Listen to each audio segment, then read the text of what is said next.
The MLB Draft is officially over. We're going to take a look at the Tigers draft class for the year of 2024, as well as talk about the All Star Game, all today on Locked On Tigers.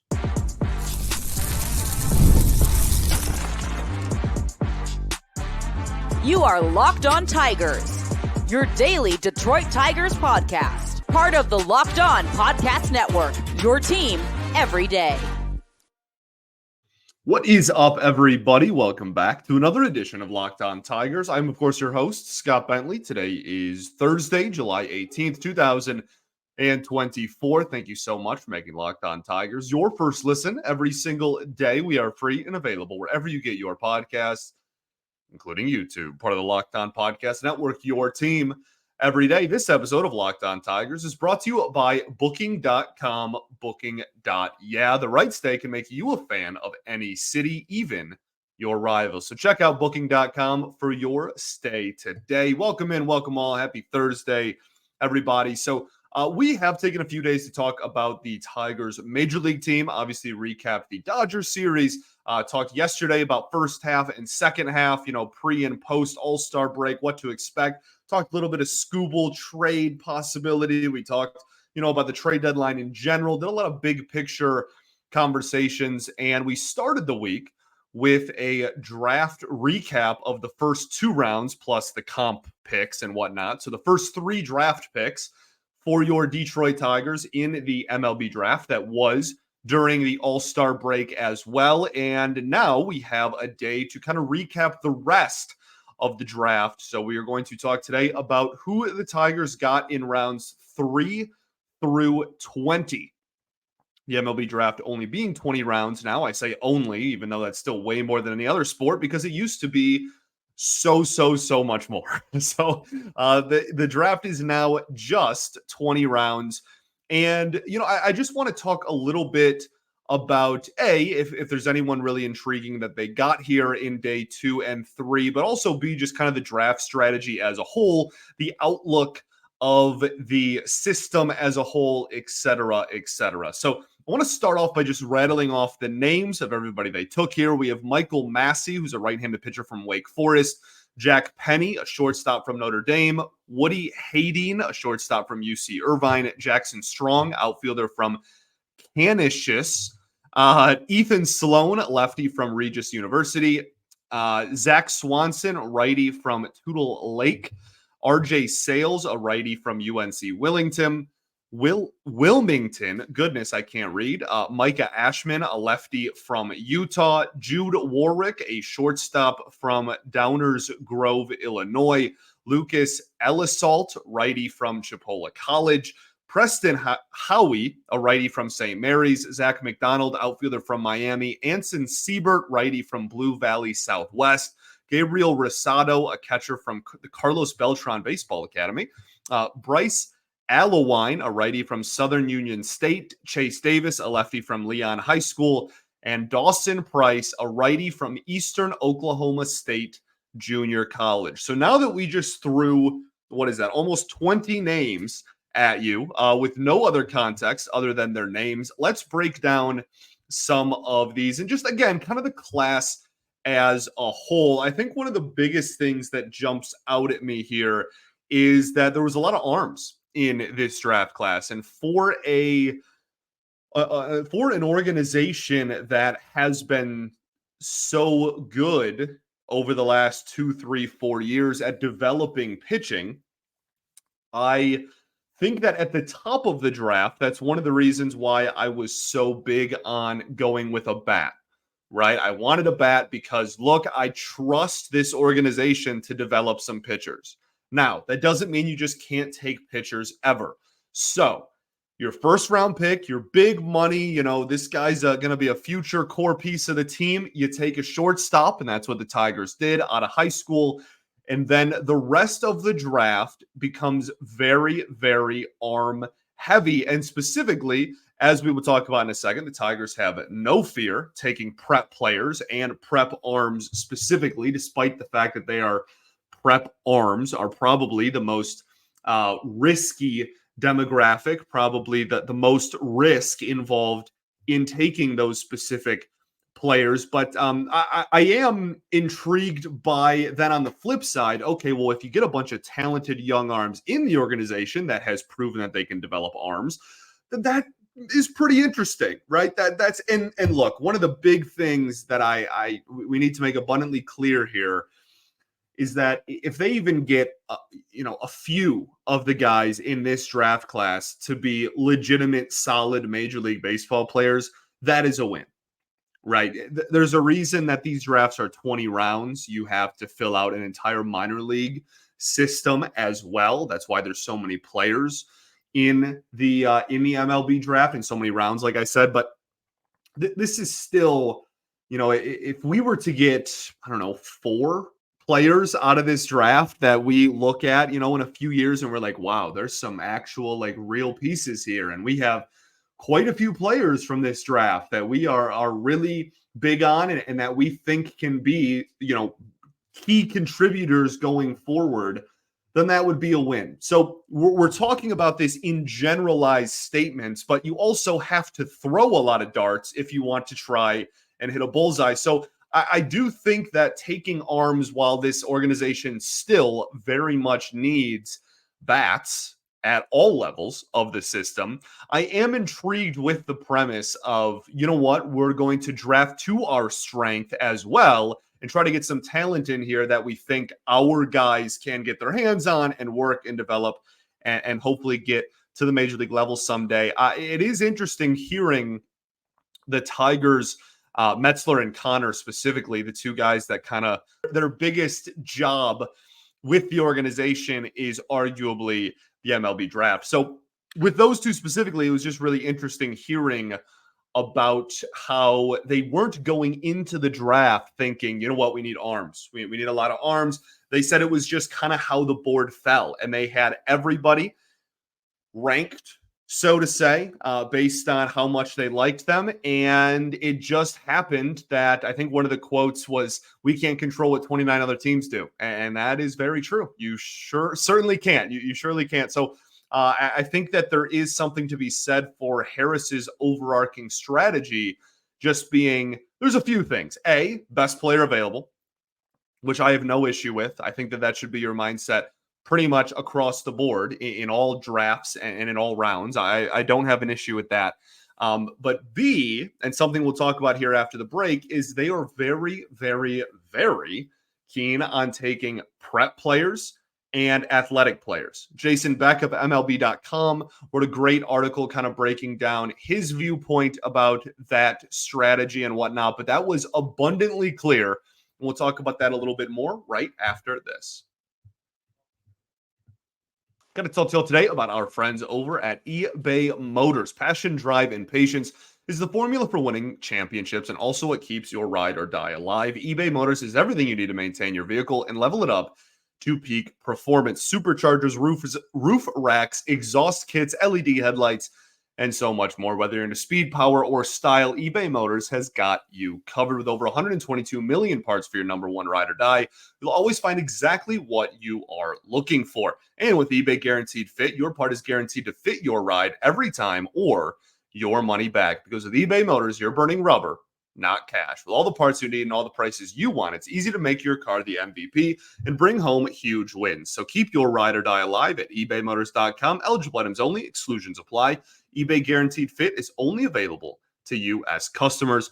Also got to tell y'all about our friends over at Game Time. Game Time is the best in the business. They are the authorized ticket marketplace of Major League Baseball, which makes getting tickets faster and easier. Prices on Game Time actually go down the closer it gets to first pitch, with killer last-minute deals, all-in prices, views from your seat, and their lowest price guarantee. Game Time takes all the guesswork out of buying MLB tickets. They have a ton of great features. Again, we have priority. We have last-minute deals over at Game Time. You can save up to 60% off buying last minute for sports, concerts, comedy, theater, etc. All-in pricing, so you can see your total up front. There's no surprise fees at checkout like other places have. And obviously the Game Time guarantee that will credit you 110% of the difference and gives you the most flexible customer service policy in the entire ticketing industry. So download the Game Time app, create an account, and use code LOCKEDONMLB for $20 off of your first purchase. Terms apply. Again, create an account and redeem code LOCKEDONMLB for $20 off. Download Game Time today. Last minute tickets, lowest price, guaranteed. All right, everybody, welcome back here. Segment 2 of Locked On Tigers. Appreciate y'all for tuning in.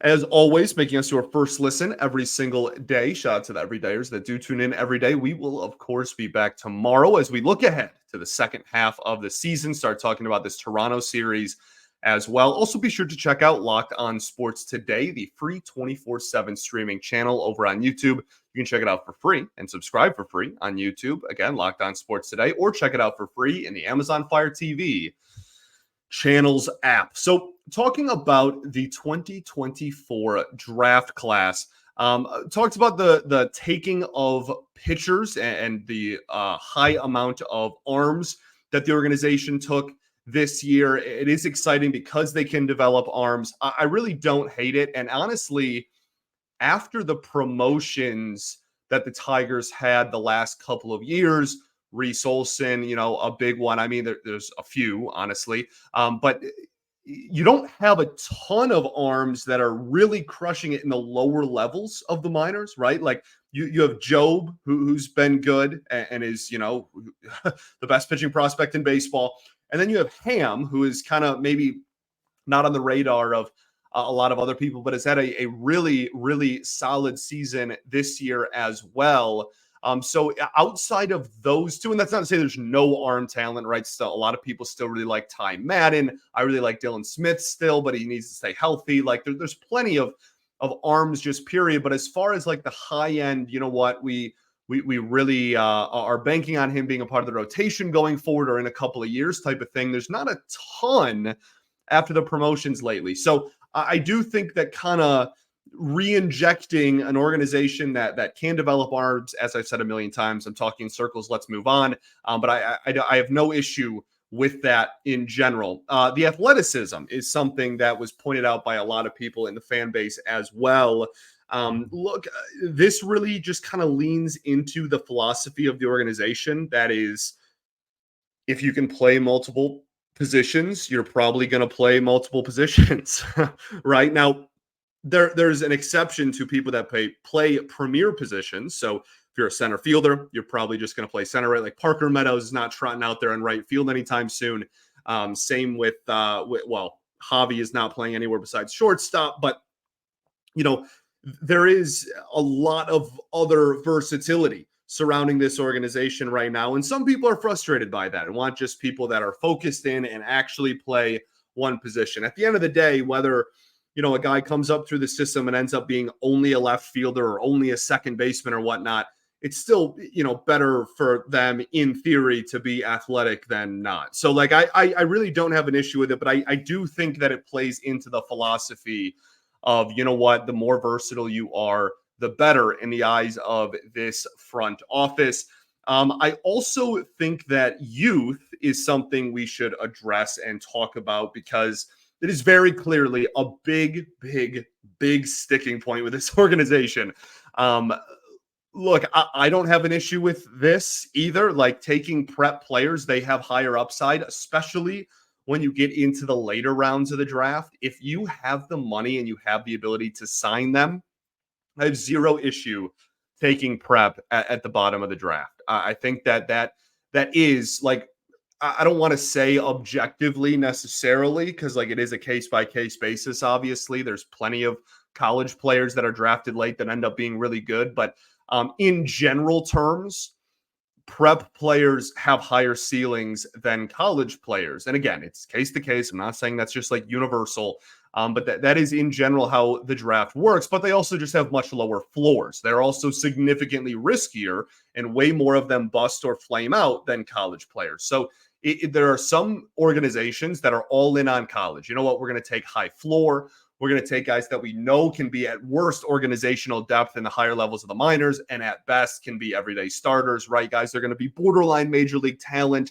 kind of project that way versus this front office, which very, very, I think very clearly is big on prep players. And I don't really have an issue with that. Like the Avila era was so college dominant outside of Riley Greene. Like it really was just every single pick was just, I mean, especially like the SEC schools, my goodness, Al Avila loved him some SEC pitchers and not very many of them turned out. So I think it is a change of pace. There is a lot more inherent risk with it, but the previous method of going all college didn't necessarily work either. And you look at the two guys in the front office that are kind of, I think, heading this strategy outside of obviously Scott Harris getting the final say. You have Mark Connor and Rob Metzler, who both come from organizations that were very prep heavy in drafting and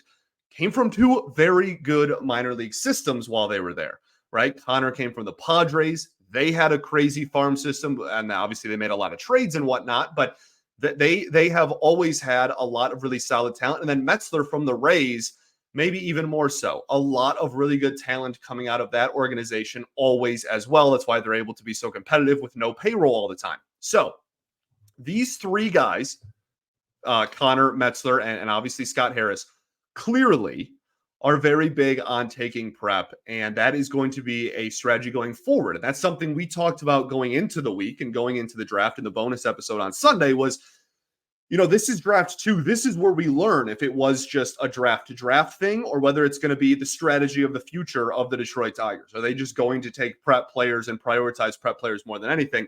Now, the interesting kind of wrench thrown in that is signability of players. And we had several comments from this front office saying they're not going to comment on the signability of players they took this year. But one of the big ones in this class specifically is going to be Siebert. He was taken in, I believe, the 16th round. Anson Siebert. He is a righty. He's a Tennessee commit out of high school, and he's like 6'8" or something insane as a high schooler and can touch 98 miles an hour. He's had a lot of arm injuries, and that has caused him to fall a little bit in the draft, as well as slot value, right? Once he gets past the first, second, third, maybe even fourth round, then it just becomes, okay, well, you're going to have to go way, way, way over slot to get him. So he's just going to go to school. We're not going to risk signing him. Clearly, the Tigers have some sort of internal belief that they can throw an offer his way and try to get him to be a part of the organization. They're going to have to go way over slot to get this guy. Way 16th round slot, right? Or Tennessee, and I can touch 98, maybe be a first or second round pick in 3 years and make millions. You're going to have to go way over slot. I would say he is pretty unlikely to sign from where I sit right now, but also I don't think the Tigers would draft him if there wasn't at least some, even if it's as much as just like a Hail Mary, right? Like it's the 16th round. Like you're not going to get some game-changing organizational talent that late in the draft anyway. You might as well take a huge risk and see if you can get this guy to be a part of the organization. So that's again, kind of like the prime example of what I'm trying to lay out here. And he might not sign, and there's a pretty good chance he doesn't sign. But if he does, then the big risk pays off. And on the flip side of that, the players that they took in the middle rounds were a lot of college juniors and seniors that don't plan on going back to school. And the reason for that is because you can get them way under slot. They have no leverage. You can, right? Like I'm pretty sure the Tigers signed one of their college seniors to like 20K, like slot values, like 250K for where he got drafted. Like it just sucks. But like, that's just how the draft business works. So you saw a lot of prep at the top, a lot of college in the middle, and a lot of prep that they're going to take Hail Marys on and try to go way over slot at the bottom. And I think that on paper, that can work. Obviously, it comes back to talent evaluation, which this organization has been pretty solid at, admittedly, the last couple of years. But I'm very, very interested in how how many players we're going to sign here. And if they get Siebert, that's going to be a huge get late in the draft. But there's, again, really a lot of players at the bottom there are kind of prep caliber. Gabriel Rosado is another guy that I really like and would really like the Tigers to sign. I think he has a little bit higher of likelihood. He's the catcher, by the way, that they took late in the draft, I think in the 17th round. And the reason why I think he might have a little bit more chances to get brought in is because the college he's committed to is a small college in Texas, right? This guy isn't going to LSU or Tennessee or Vandy, right? Like he's going to a small school. So you might have a little bit easier of a time to sign a guy like him. And again, those are the guys they're going to target. They took a guy from a junior college, right, who's 19. That's a nice little, not loophole necessarily, but most draft eligible players are either 17 or 18 or 20, 21, 22, because you have to play 3 years in college. So junior college is kind of a way to kind of cheat that system a little bit and get somebody who has a little bit better than high school experience, but also isn't necessarily as old as a 3-year or 4-year junior or senior. There's so many aspects to this draft, but I really do think all in all, my final thoughts here is this is a fine injection of talent that you're adding arms. You're hoping that you can hit on some of these guys, especially the guys we talked about on Monday that are at the top of the draft. You got a guy that hopefully can be a shortstop of the future at the major league level. And those things considered, right? If we look back at this draft 5 years from now and we go, okay, we got 2 or 3 pitchers and a starting shortstop, that's a massive win of a draft. But that has to happen. And again, you are inherently taking a lot more risk by taking these prep players as well. So the floor is much lower. Okay, let's talk about the All Star Game. All right, we'll do that right after this. Got to talk to you all today about our friends over at Booking.com. With summer travel heating up, especially for baseball games, it's time to explore those U.S. cities you've always secretly wanted to learn more about. Yes, we're talking about your rivals, cities with hotels, bed and breakfast, vacations, rentals, and resorts, and honestly, so much more even at Booking.com. You might just find the perfect stay even in Cleveland or Minnesota or Kansas City or the South Side of Chicago. A Yankees fan can go have a great time in Boston, and a Red Sox fan can go have a great time in New York. From hotels that overlook stadiums to family-friendly resorts, Booking.com has so many choices across the U.S. for your summer travel this MLB season. The right stay can make you a fan of any U.S. city, even your rivals. Book today at Booking.com on their site or in the Booking.com app. Booking.com. Booking.yeah. Also got to talk to you all about our friends over at Prize Picks. Prize Picks is America's #1 daily fantasy sports app. With over 5 million active members, Prize Picks is the easiest and most exciting way to play daily fantasy sports because unlike other apps on Prize Picks, it's more than just playing against other players necessarily. It's just you versus the numbers. All you do is pick more or less on 2 to 6 player stat projections and watch the winnings roll in. You can get in on all the daily action with your friends and become a part of the Prize Picks community today. You can now win up to 100 times your money over at Prize Picks. Turn $10 into $1,000. Again, with as little as 4 correct picks. They also have great promotions, from lowering select player stat projections on Tuesdays to help your lineup hit, or getting your fee entry back if you lose on a Friday. So much fun. Again, player stats, starting pitching, strikeouts, goodness, fantasy points for hitters, hits, RBIs, home runs, you name it. They got it. So download the app and use code LOCKEDONMLB for a first deposit match up to $100. Again, LOCKEDONMLB on Prize Picks for a first deposit match up to $100. Pick more, pick less. It's that easy. All right, everybody, welcome back here. Third and final segment, Locked On Tigers. Done talking about the draft, and let's discuss some of the All Star Game festivities. We start off with the home run derby. You know, I'm just so tired of the current home run derby format. I think it's just ridiculous that it's become a speed competition. The home run derby is not supposed to be how fast you can hit home runs. It's about how many home runs you can hit. And I just think it's awful. And I love the home run derby, and I watch every year, and it's my favorite all-star festivity in sports. I think the only thing that really rivals it is like the 3-point contest in basketball. But me hating it doesn't mean I don't watch and that I don't still absolutely, look forward to and love watching the Derby and the game every year. I just think this, and like they change the format every single year, and it's just so annoying. And I just think they desperately need to go back to the like 10 out system where it's just how many home runs can you hit? And we see how many can you hit? Not how many can you hit in 3 minutes where you're just swinging and going back and you're pretty much just repeating, the same motion. You're just corkscrewing yourself into the ground, repeating over and over and over again. I can't stand it. But as a whole, I thought the home run derby, as far as the participants, it was maybe not as big of names as we've seen in years past in terms of like the biggest home run hitters in baseball truly being a part of it.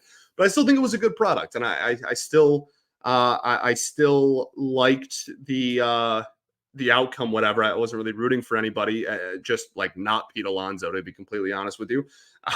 And he struggled mightily. But I don't know. Like I look forward to the Derby every year, and I think there's still some ways that they can tweak it and make it better, and that's by going back to how it was for a very long time. The All Star Game itself, the jerseys, I almost had to wear sunglasses inside at night. I'll wear my banger, but like legitimately, like they were neon. I was squinting at the TV while watching the All-Star Game. I thought the jerseys were atrocious. They need to go back to just letting every player wear their home jersey. And if you want to make an All-Star Game hat, then fine, right? And they'll never do it. They'll never do it. I know Rob Manfred said, "Oh, we're thinking about it." No, they're not.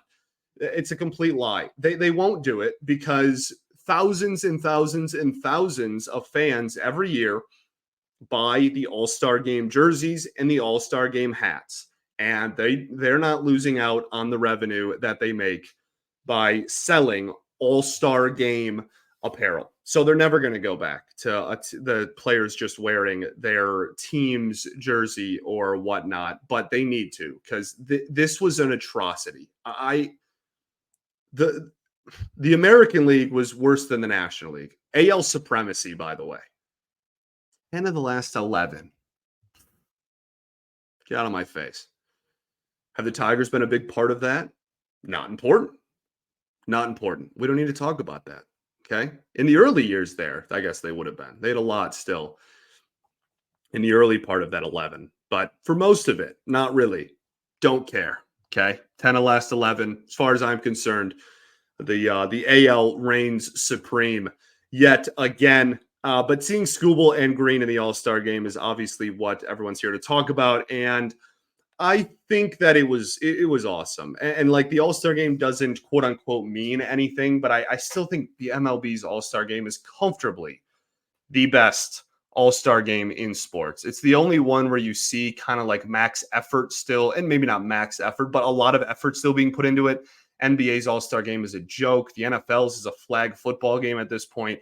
And NHL's is like a 3-on-3 tournament. Like baseball is the only one where like you can exert close to max effort and still have a good product on the field without, having a significant injury risk there. And so it's a really good product. It really is just like makes it feel like America's pastime. It's always so much fun.